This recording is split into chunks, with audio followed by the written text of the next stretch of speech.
雪平相馬って言います。この学園のことは正直踏み台としか思ってないです。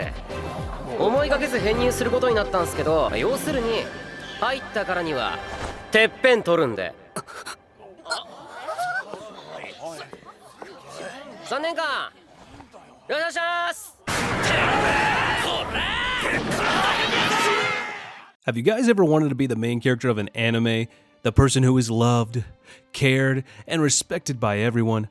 I know you have. But today, I am going to make you rethink that wish. How? Well, today I am going to tell you about 10 anime where the main character is hated by everyone. Sound interesting? If so, then without wasting any more time, let's get started. Starting our list at number 10, we have the Misfit of Demon King Academy. The protagonist of the show is the reincarnation of a demon known as the Demon King of Tyranny. He was feared in his previous life for his immense prowess and ruthless treatment of his enemies. Like every other fantasy show, there is a war going on between the usual demons and humans, but it's been going on for 2,000 years. The Demon King faces off against the typical hero of humanity and sacrifices himself to ensure the future peace between demons and ordinary humans. But 2 millennia later, he reincarnates, and after that he soon learns that the level of the magic in the world has drastically decreased during his absence. Moreover, when he enrolls at the academy to reclaim his rightful title, he finds out that the demon kind remember him differently. His personality, his deeds, and even his legacy are all falsified and masked beneath the name of an imposter. So all the students do not believe him when he says that he is the true Demon King. Not just that, they brand him as a misfit, as he was not from a noble family. They look down on him, despise him, and even underestimate his powers. Well, that just sucks. Next at number 9, there is My Little Monster. Well, in this show, there are 2 main characters. One is an introverted girl and the other is a delinquent boy. The introvert is extremely cold toward her classmates and only caring about her grades. However, her cold view of life begins to change when she meets the delinquent, a violent troublemaker who has stopped attending class after getting into a fight early in the school year. He is not much different from her and understands little about human nature and does not have any friends. But surprisingly, he immediately confesses his feelings towards the introvert girl upon meeting her. I have to admit, the dude has more courage than Eren Yeager. She begins to develop feelings for him, but is unsure what kind of emotion she is experiencing. But our dude, on the other hand, loves her and gets jealous to the point he could even be considered a yandere. The girl is ignored by everyone at school for her cold and introverted nature, and our dude is literally hated by everyone for knowing nothing but violence. I mean, bro was suspended on the first day of high school. Well, if you were thinking their life was depressing, they at least have each other. Confused? Well, keep watching. So, at number 8, we have Elfin Lead. The main character of this anime is a mutant human named Lucy, a victim of inhumane scientific experimentation by the government. She possesses psychokinetic abilities and is armed with invisible blades. Well, that is one superpower to have, but the unusual horns on Lucy's head draws unwanted attention to her. Lucy is famous for killing anyone that makes her feel threatened, and that's some skill. Her monster strength means that she is not only avoided, but also feared. Not to mention that she is treated as a mere research subject, shunned by the very people who should take care of them, and being killed off for stupid reasons. Damn. Talk about misery. Then at number 7, we have Blue Exorcist. Do you guys remember Naruto and how everyone hated him for having the 9-tailed fox? Well, even that seems somewhat desirable when compared to Rin's situation. While his family and most of his friends were all exorcists, he had direct ties to Satan himself. So it comes as no surprise that Mephisto originally just wanted to kill him, only changing his mind out of pure curiosity. And just like every other shonen protagonist, our dude decides to attend a school of exorcism to strengthen himself and learn to control his demonic power. Apart from that, he acts like a normal 15-year-old boy for the most part. He and a couple of his classmates train to be exorcists in the school, even though they are part demons themselves. But even after the initial conflict, there was still hatred for the main character in the air. Even some of the closest people in his life subconsciously blamed him for the death of one of the members and associated him with Satan. I mean, if I were him, I probably would have chosen better friends. Coming in number 6 is Kaisen Sins. Well, as weird as the name sounds, believe me, the story is even weirder. But before that, let me ask you a question. What would you do if you couldn't change your fate? Would you grasp at any slither of hope that presents itself, even if that hope required you to hurt someone else? Or would you accept your fate? Sound dark? Well, when the story takes place in a post-apocalyptic world, you sort of have to assume that there aren't many positive vibes going around. All the show's themes relate directly to the conflicts between life and death.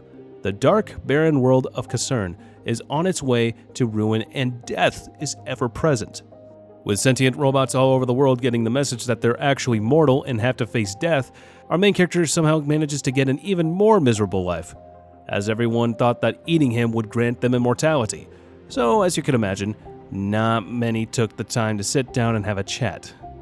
In fact, most just went straight for the kill, and relied on their supposed immortality to catch up on manners and ethics.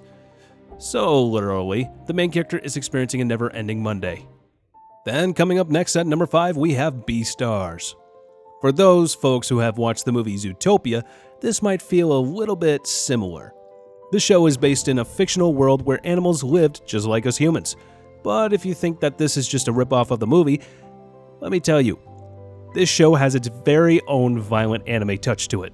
Here, an uneasy tension exists between the carnivores and herbivores, or simply the vegan and non-vegan animals. At the academy, this mutual distrust peaks after a predation incident results in the death of an alpaca in the school's drama club. And as you can tell, this spurs some drama. Get it? You know, drama club. Anyways, his friend, our main character, a gray wolf in the stage crew, has been an object of fear and suspicion his whole life. Despite his gentle nature, our protagonist is feared because he is a predator. His carnivore peers look down on him for being so passive even though he's a wolf. Even though he puts forth a lot of effort to make himself trustworthy, his fellow students test him at every turn. Well, let's talk about hypocrites. In the immediate aftermath of the tragedy, he continues to lay low and hide his menacing traits, but this does him no good, as more terrible fate encounters him later on in the series. Next up at number 4, we got Kono Oto Tomare, Sounds of Life.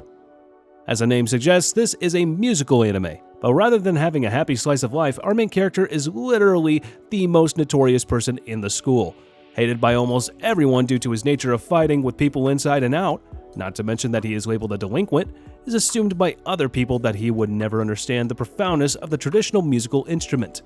In an attempt to make up for his naivety and understand the words of his late grandfather, our main character tries to join the high school Koto Club. But even though the club is in dire need of members, the new club president is unwilling to accept his application due to the bad reputation. But little did all those hypocrites know that this protagonist was not going to stop until he fulfilled his dreams. Then now escorting us to number 3 is Rising of the Shield Hero. Tell me the truth, when you saw the title of this list, you might have assumed that the main character of the series was going to be on this. Especially the number 1 spot, didn't you? I don't blame you for that.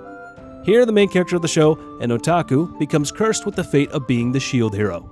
Armed with only a measly shield, and alongside that, he is belittled and ridiculed by his fellow heroes and the kingdom's people due to his weak offensive capabilities and lazy personality.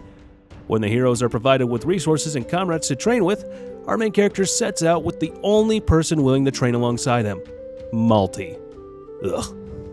And if all that wasn't enough, he is soon betrayed by said Malty and becomes falsely accused of taking advantage of her.